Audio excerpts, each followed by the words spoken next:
안녕하세요. 창세기 18장에서 21장 말씀 7일차 말씀입니다.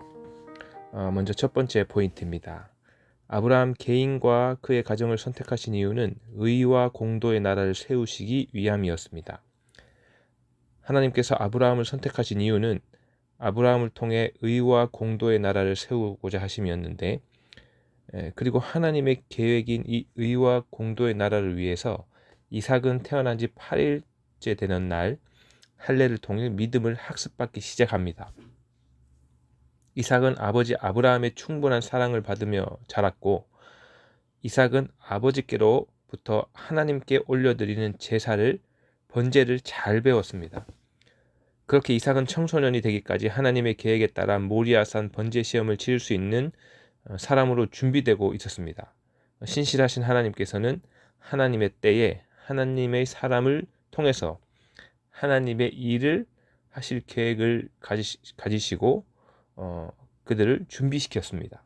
두 번째 포인트입니다. 하나님께서는 인생들에게 회개할 기회를 주시기 위해 심판을 유보하고 싶어 하십니다. 소돔과 고모라의 멸망이 등장하는데, 아브라함보다 사실은 이 도시를 멸망하시는 것을 막고 싶으셨던 분은 하나님이십니다. 소돔과 고모라 성 안에서 의인을 찾으면 멸하지 않겠다고 한 번, 두 번, 세 번 거듭거듭 말씀하시는 하나님의 그 대답 속에서 할 수만 있다면 심판을 유보하고 싶어 하시는 우리 하나님의 마음을 우리가 충분히 짐작할 수 있습니다. 하나님께서 소돔과 고모라와 같이 죄악이 가득한 곳까지도 심판을 유보하고 싶어 하신 그 이유는 그들에게까지도 회개할 기회를 주시고 싶어 하셨기 때문입니다. 아브라함은 소돔과 고모라를 구하기 위해 하나님께 기도하며 하나님을 주라고 부릅니다. 여기에서 주는 주권자, 통치자라는 뜻으로 아브라함이 하나님의 주권을 철저히 인정하고 있음을 보여줍니다. 그리고 아브라함은 하나님 앞에서 자신을 티끌이나 재와 같다라고 낮추면서 이것이 이제 히브리어로는 아팔 와이펠이라는 단어로 이는 자신의 존재 자체를 철저히 부정하는 최대의 겸손을 나타내는 뜻인데요. 그렇게 낮추어 가면서 하나님에게 호소합니다. 그러나 하나님과 아브라함의 거듭되는 안타까운 대화에도 불구하고 결국 소돔과 고모라는 공의의 하나님으로부터 그들의 죄에 대해 처벌을 받게 됩니다. 그리고 소돔과 고모라가 멸망할 때 하나님께서는 아브라함을 생각해서 소돔에 살던 롯과 그의 가족을 구해주십니다. 이때 롯의 가정이 내린 세 가지 어리석은 선택이 성경에 기록되고 있는데, 첫째, 롯의 어리석은 선택은 롯은 아버지 같은 아브라함이 양보하며 땅을 먼저 선택하라고 했을 당시에 예전에 여호와의 동산 같고 애굽 땅과 같이 좋아 보였던 그 소돔과 고모라를 선택했던 것입니다. 둘째로 롯의 아내의 어리석은 선택인데, 롯의 아내는 소돔과 고모라가 멸망할 때 그 재물에 대한 욕심 때문에 뒤를 돌아보는 선택을 함으로 소금 기둥이 되었습니다. 셋째, 롯의 두 딸들의 어리석은 선택입니다. 롯의 두 딸들은 소돔과 고모라의 방식을 따라서 자손을 보는 어리석은 선택을 했습니다. 이후 큰 딸의 아들은 모압의 조상이 되고 작은 딸의 아들은 암몬 자손의 조상이 됩니다. 세 번째 포인트입니다. 아브라함의 실수를 하나님께서는 뒷걸음쳐 들어가 덮어주십니다. 아브라함이 같은 실수를 두 번이나 반복했습니다.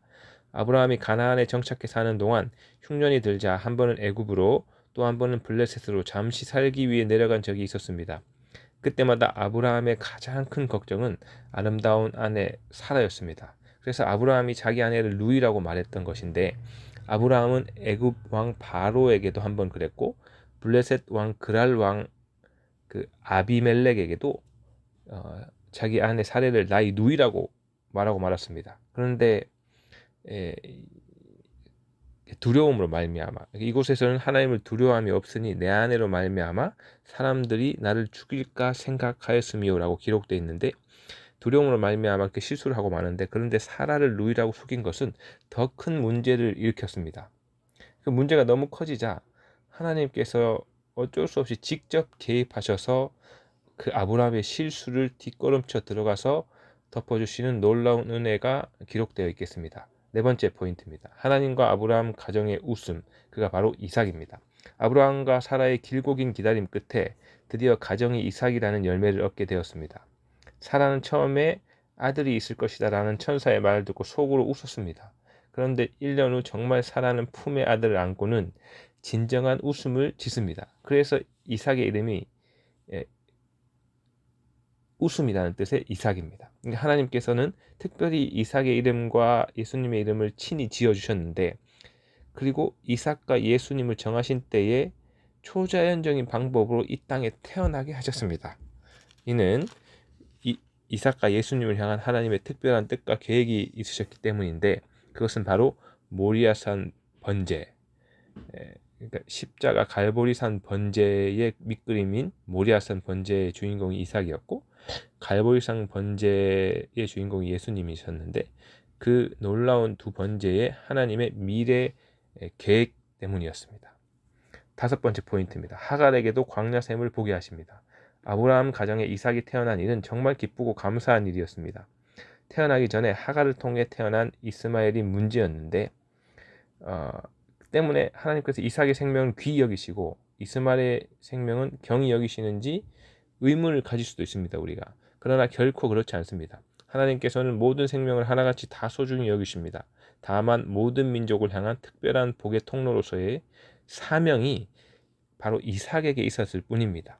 하나님께서는 이스마엘을 위해 간절하게 우는 하갈에게 광야에서 샘물을 볼 수 있도록 눈을 밝게 해주셨고, 그리고 이스마엘에게도 큰 민족을 이루게 하겠다는 약속을 주셨습니다. 그리고 창세기 25장에 나오는 이스마엘 족보를 통해서 하나님께서 이스마엘에게 하신 약속도 신실하게 지켜나가시고 계셨다, 그리고 지키셨다는 사실을 우리가 확인할 수 있겠습니다.